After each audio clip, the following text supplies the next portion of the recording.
Hi guys.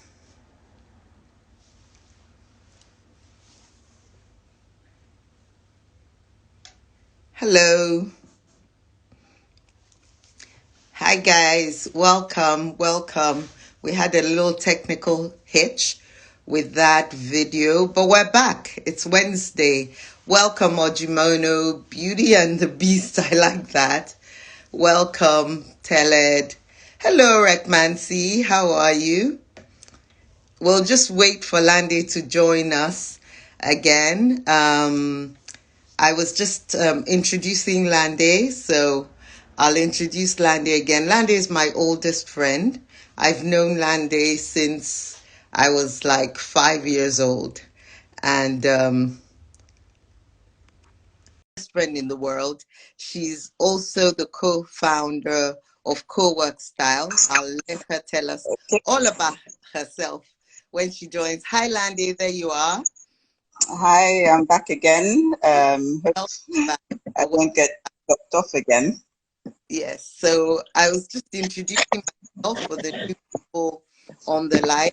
I'm Abby, and I help women walk the financial freedom by designing their roadmap, by building their investment portfolio, and monetizing their superpower to earn more while they're growing and learning financial literacy. So, Landy, please introduce yourself to us. Okay, I am Landy Adejumo. I'm an IT consultant, seasoned technology expert.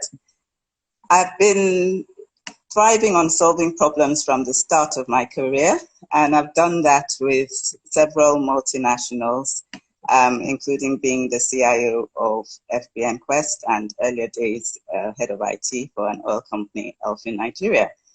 So what do I do now? I'm currently running Co-work Style, which is a workspace that is set up to provide service workspaces, lifestyle, advisory, and professional services. The real aim of Co-work Style is to foster business growth.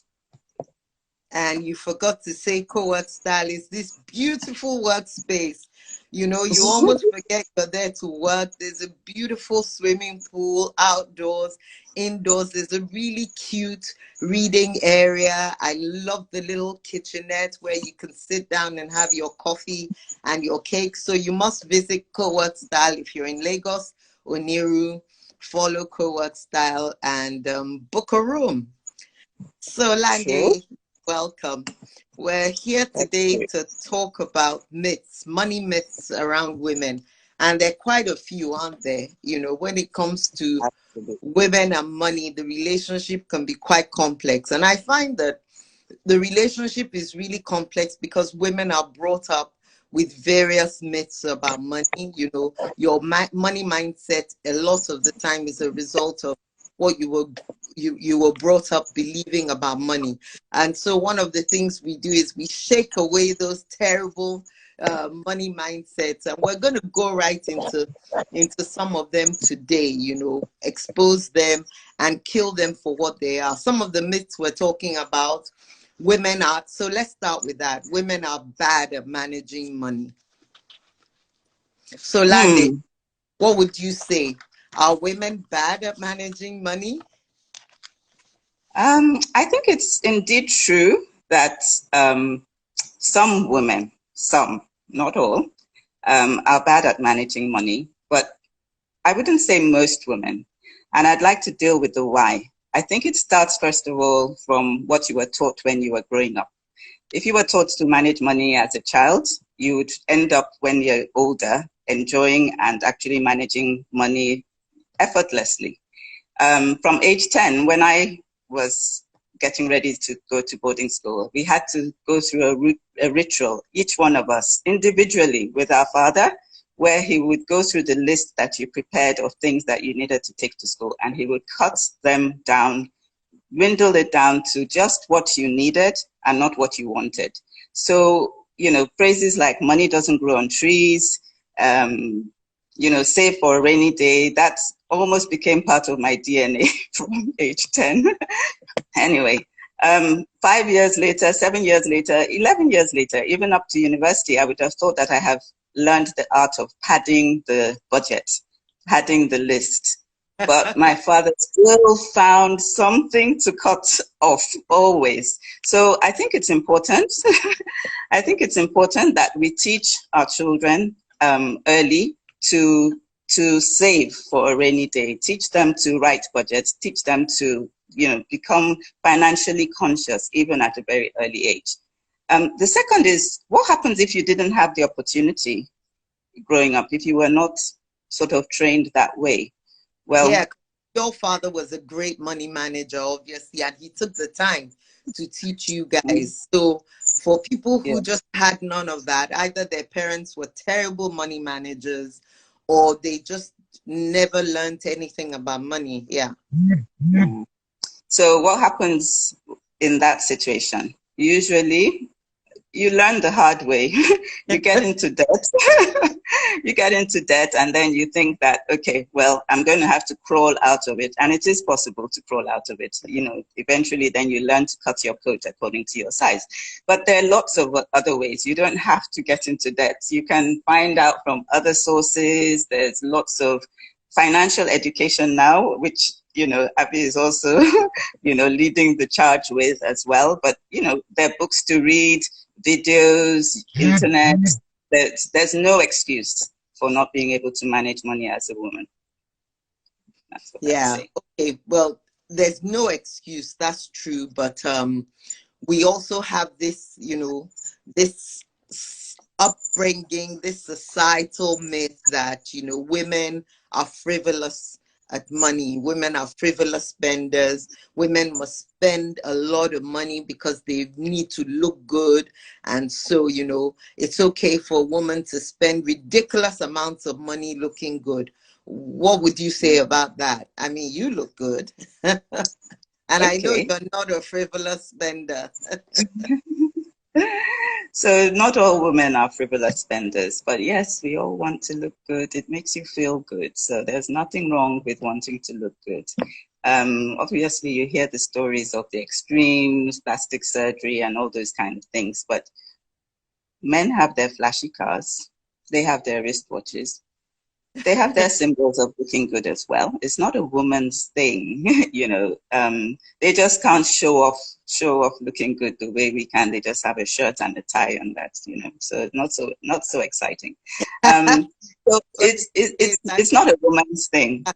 And men are really well, they have their slippers, crocodile this and that and whatever. But what does looking good mean to you? Why does it mean so much? And is it really important? I think that it doesn't matter how good you look on the outside. If you're not beautiful on the inside, that ugliness will just come out. It will come out. It will show. So the things we adorn ourselves with, they're perishable, but it's what's on the inside that matters. And so invest in your character. And just because a lot of us are businesswomen, so your character extends to your company, your business. You can spend a lot of time on marketing, but if you haven't spent time on your real product, making sure that it is excellent, making sure they're providing quality, making sure that the culture, the organization, what you're reading, spending time on your people, all of those things will show through. By the time you do all the marketing and bring them, they'll see the real business, which is the extension of you. So we need to take that into consideration as well. Yeah, you know what I find as well? I find that this myth about having to spend huge amounts of money on the way you look, I think a lot of it is trying to compensate for the lack of confidence. Because if you see a confident woman who takes care of herself and she's wearing something that's inexpensive, and you put her next to a woman who's wearing the most expensive Prada designer stuff, but she's not confident, she's hunched up, she's covering, she's, she's stuttering. It's like a waste of money. So it's not really the amount of money you spend, is it? It is, like you said, what's happening inside that you're projecting on the outside. Yeah. And I think you you know, wear your own label. I'm not Gucci, I'm not Prada, I'm Lande, right? And so wear your own label actually means you have to take some time to discover yourself. And as you change, your shape changes. So you also need to sort of reevaluate, look at what suits your shape, look at, how you can sort of work on being good on the outside from the inside. So pay attention to what you eat, eat foods that actually help you. You'll discover if you pay attention, do exercise. I love, what you feel when you have, worked out, burnt out, and have a good sweat. Your face, you don't need to go for massage or all of those things because your face just feels better. You can even steam. In this COVID times, we learned a lot about steaming. That helps your face, and that's not expensive. You can do it at home. So how would you advise a woman who's used to spending, copious amounts of money on her clothes, on her wigs, on her weaves, how does she start? Where does she start from, on that financial freedom journey? Because what's it they say? Old habits die hard, don't they? Yes, there are lots of, I could give many different ways, but all those things that are excesses, I think you really need to, if you deal with the symptom or the outside and not deal with what is going to make you continue at that habit, because you can decide, okay, I'm going to try to stop going to the hairdresser, but if that was your confidence, or I'm going to stop wearing these kind of things, if that was your confidence, then you'll soon lose it. So when you're focusing on money instead, or focusing on enjoying yourself, knowing your worth, then you would actually sort of change your mindset. I think COVID has taught us a lot of things. How many things can you wear? How many things did you wear during COVID? I loved during COVID the advent of the capsule wardrobe, where you try to just cut down your wardrobe to about 50 items, and you get a lot of freedom because you don't need to think about what I'm going to wear and waste so much time. And that time can be used much more productively and, achieving more valuable things. And they're great vintage markets now. You can actually make quite a lot of money selling those clothes you don't need and, Absolutely. money. So another True. myth you hear is like, okay, what we're talking about, women aren't really interested in that. Women aren't interested in developing money skills. They're not interested in managing money. What would you say about that myth? Are we not? Are we not? Let's have comments. Are we just consumed with managing the money? I think we learn money skills to try to make the money stretch, to make it cover our needs, to make it cover the needs of our dependents, our children, our extended family. And then by the time you've managed doing all of that, making sure you go to the market and you've bought enough to cover everybody, you're kind of exhausted. But you have actually demonstrated some money management skills there to start with. Exactly. So, sorry, you were saying. So, the myth doesn't quite hold true. In some ways, where it does hold true, in that they're sometimes not interested in developing money skills, is that they're content with other valuable things in life, and men, because they're traditionally the breadwinners, have to focus more on money. So women some women take a step back. The man will do it or whatever. But if you're in circumstances that drive you, where you're in a position early enough to need money, you will definitely look for it. You will find those money skills. I mean, we have lots of examples of women who have done wonders in terms of empires that they've built and all of that. So you will find ways to develop money skills, but there are different levels. And I think you start first with trying to save, trying to make sure your money stretches as far as it possibly can. I thought I was pretty good at managing money. I told you all about how we used to budget. But it wasn't until I read Rich Dad, Poor Dad. So a little bit of education in terms of financial management. It wasn't until I read Rich Dad, Poor Dad that I took it to another level, which was realizing it's not just about saving, it's about ensuring that what you're spending on is an asset and not a liability. I think that might help those people who are struggling with all the looking good and all the ashobis and all the, many, many things. Are they really assets? When you realize that you are perhaps just acquiring liabilities instead of assets, then you'd want to sort of focus on how can I make this money work better for me. So sometimes, the next level after looking at assets and liabilities and thinking of money that way is that you probably think, okay, I want to make money to be rich. I want to be able to afford what I want, not what I need. Or I want to make enough money to save the planet. All of that is okay. But you may think, well, I don't have that ambition. I don't have that desire. But if you don't, what happens when you're in the situation most of us are in now, not even just in Nigeria alone, everywhere, prices, inflation is going higher. Nigeria, particularly where you go to the market today and the next. So the value of your money is eroding.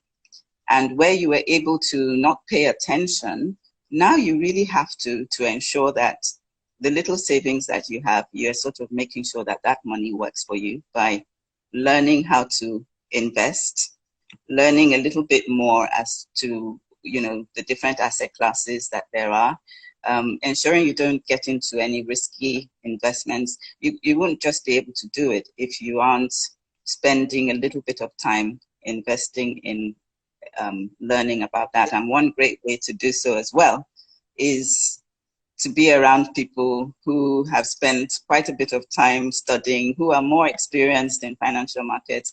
Join something like Wealthy Women Club. One of the reasons also why I joined. Okay. What I find a lot is there's this mindset, this myth that if you're interested in money and being wealthy and being rich, there's something wrong with you. There are those connotations of a woman who wants to be rich, she's bad, she's greedy, she's overambitious. And I think that makes a lot of women shy away, from really pursuing their financial freedom and even beyond freedom, like you said, financial abundance. And they're not mutually exclusive. A lot of good women, concentrate on investing and building wealth. We were talking about the Proverbs 31 woman, for example. Yes. I think it's one of my favorites. She's concerned about investing. She makes sure she provides the needs of her household. She goes out to the merchant ships. She makes woven scarlet. She's probably a fashion designer, as well as providing food for everybody. Her husband too is clothed well. So she's a multi or something like that kind of woman. And she that definitely means one part is not enough to wealth. Multiple streams of income. Multiple streams of income. And I think for us it's not just your immediate family, it's your megad, it's your steward, and it's what are you also doing, not just to give them, but to ensure that they too can survive and stand on their own. I think that's even more important than just giving the money. Yeah, I think so. You touched on the fact that if a woman was rich or wealthy, she wouldn't find it was something not to be desired in terms of potentially she won't find a partner. Yeah, because there's another myth, if you're too rich or you're wealthy or you make money, you won't find a husband, you know. Mm, yeah, I think that definitely was there, very much in the background or perhaps forefront when we were also growing up. You would scare men away. They would feel insecure. But I don't think that's true anymore, So or untrue. not so true. Not so First of all, true. who wants A to lot, be the kind of man that will be insecure because you have money anyway? yes, exactly. But the economy now makes it very difficult for a lot of couples starting off to be able to afford what they need. So, dual income is necessary. And I think most men now expect that their partners would contribute to, the household budget, etc.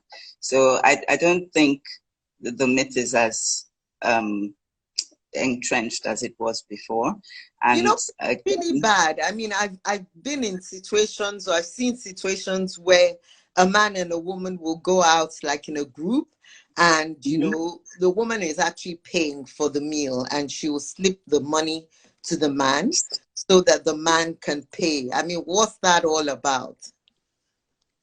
um, you're in a society, and it could be buttressing egos. Hmm. Um, when a man, or when it's traditional, I don't think there's any harm in doing that. If the man feels that that's what's going to make him feel good, and you really want to boost his ego, Yeah, that's but probably. is it But right to do that? Isn't that is it? perpetuating the myth, and isn't that, holding us back? Because that's totally, to me, it's totally disingenuous. And why is it necessary? Why can the woman not own her money? You know? Well, well, I mean, I wouldn't use, or I would take that to also be like, if your father took you out, Hmm. or even your mother, and you had to pay, would your mother want you, showing that you paid? I really think it depends on it. Proud of the fact that her daughter My is paying. daughter has paid Yeah. for me and all of that.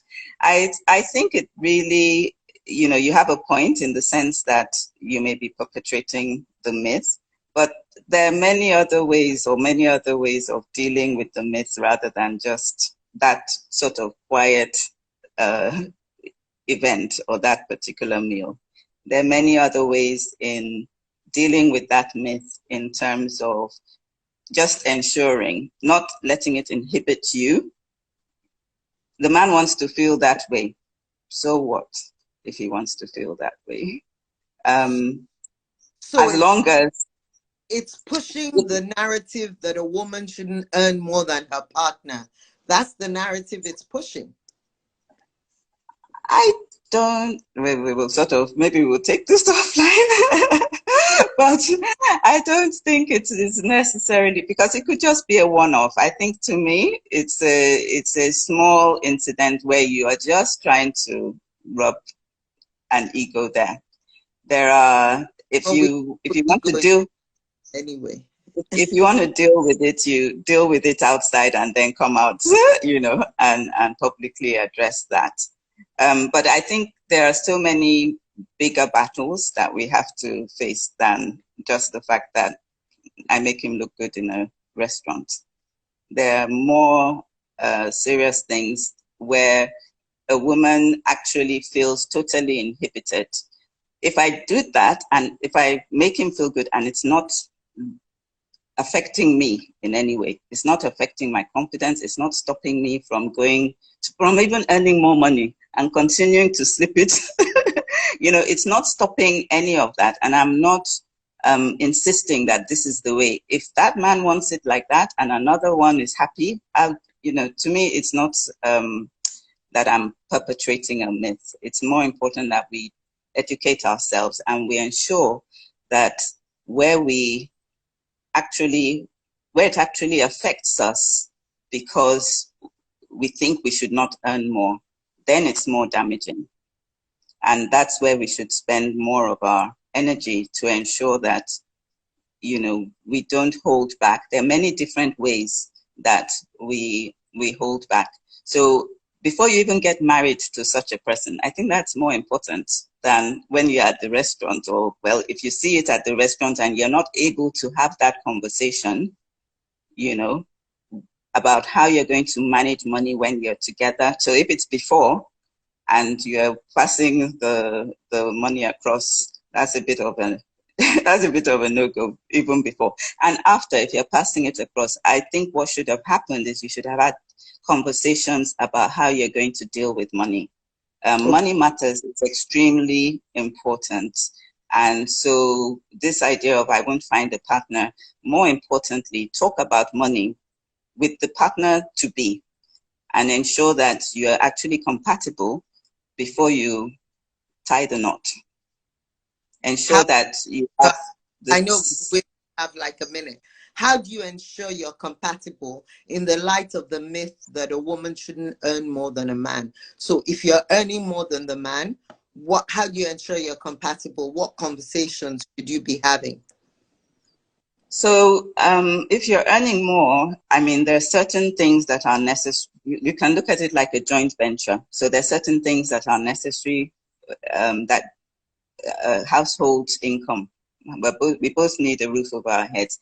There are certain budgets that I think should be done jointly, even if you're earning more.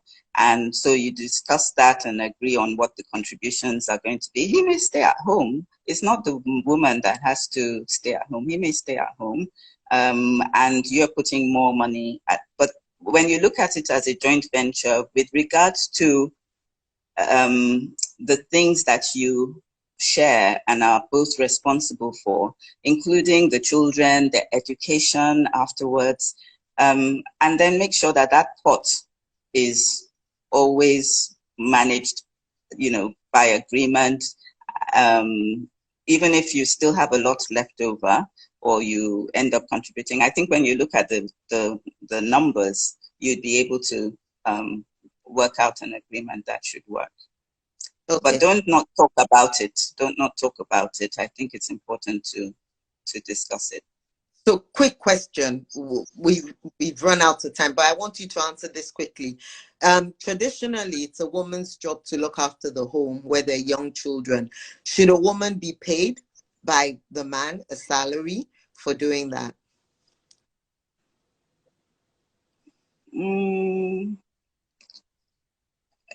If he's earning.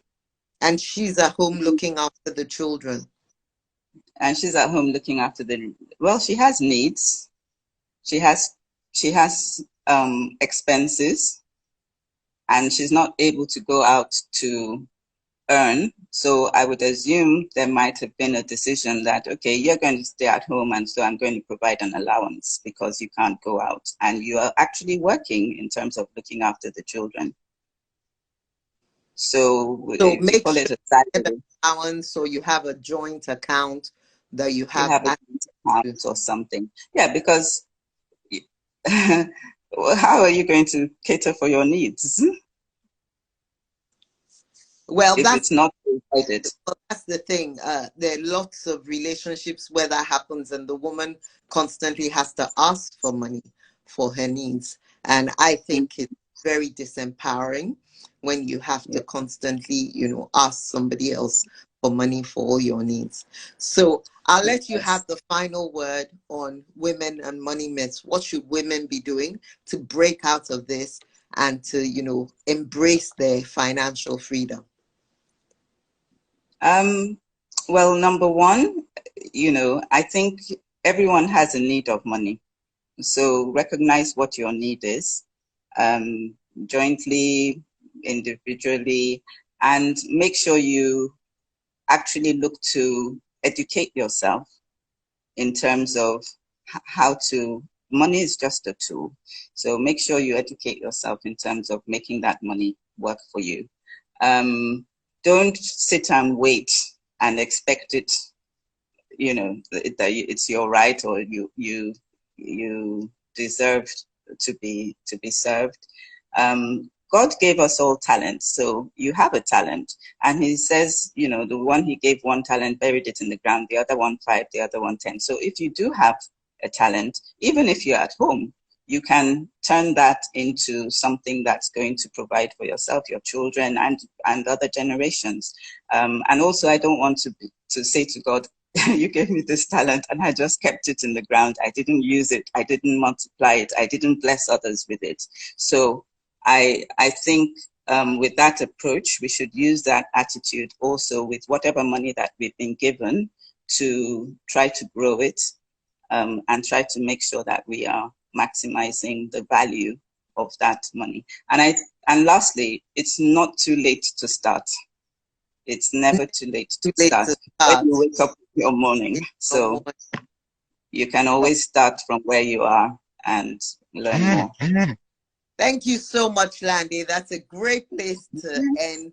When you wake up is your morning. So start embracing your financial freedom, get financial intelligence. And if you pop up to the link in my bio, you can get a free write-up, your 7 steps to financial freedom, and start taking those steps today.